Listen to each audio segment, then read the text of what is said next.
Hi, my name is Julia Wangan, and I'll be doing my commemorative speech on Desmond Doss. Imagine that you are in the middle of a battlefield in World War II with nothing to protect you but your will to live and your belief in God. As a private in the United States Army, Desmond Doss's actions were truly heroic. He put his life in jeopardy to save everybody that he could, even if they were complete strangers or arch enemies. In this speech, I'll be talking about the amazing life story of Desmond Thomas Doss and how he put his life in jeopardy to save everybody that he could. Desmond Doss was born in the spring of 1919 to his mother Bertha and his father William, as recorded by the Library of Virginia. Growing up, he had a rough childhood due to his father being devoted to alcohol and took pleasure in abusing him and his mother. His mother was a faithful follower of Christianity and helped Desmond to find his beliefs in the Lord and raised him without the help of his father. According to the website The Faith of Doss, one defining moment in Doss's life was when his uncle and his father got into a drunken brawl and his dad drew a gun on his uncle. After Desmond's mother stepped in and gave the gun to Desmond to go hide it, he vowed to never touch a gun again in his life. Although Desmond did have an older sister, Audrey, and a younger brother, Harold, they were not the ones to receive the brunt of the abuse from their father. Desmond was. At the age of 22, Desmond decided that he would enlist in the army, but not to cause harm. He decided to enlist as a non-combat soldier.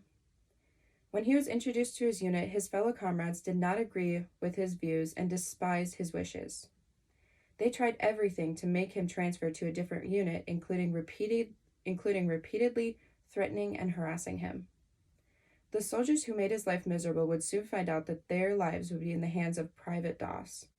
After their training was complete, they were assigned to invade Hacksaw Ridge, which was a 400-foot cliff that led to a plateau with caves of Japanese soldiers. Desmond and his fellow troops advanced up the cliff on cargo nets to be met by an ambush of Japanese soldiers. U.S. soldiers had underestimated the number of Japanese soldiers since there were about 150 American soldiers against 1,000 Japanese soldiers. After a long, hard battle, what was left of the army fell back and propelled down the cliff. Only 55 troops came down, and Desmond was not one of them. Private Doss decided to stay behind and bring every wounded soldier that he could to safety, even if they weren't American soldiers.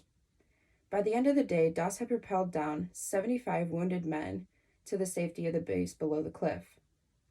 According to the U.S. military's official website, after each successful save, he would say, "Dear God, please let me get one more man, just one more."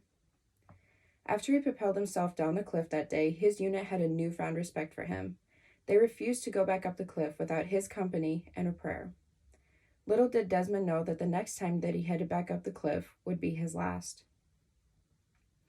When they came back up to the plateau, the Japanese soldiers were waiting for them.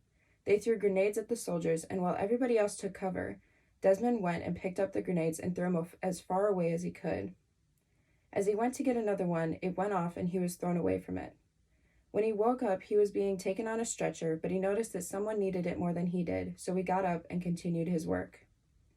Before he reached the next person, he was shot in the arm by a sniper.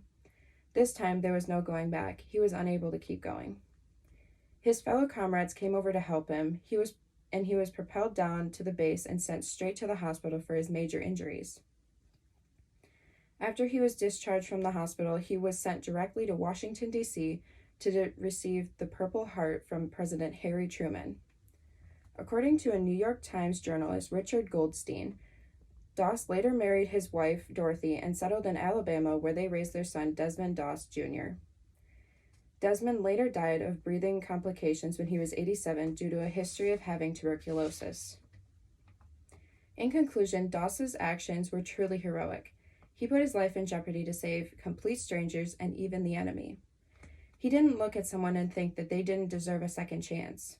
He saved every person that he was able to, and I wish that there were more people in the world like him today. Even though Desmond's vows were very hard to uphold, his relationship with God helped him save 75 lives in one day, and I believe that that is truly honorable. Thank you.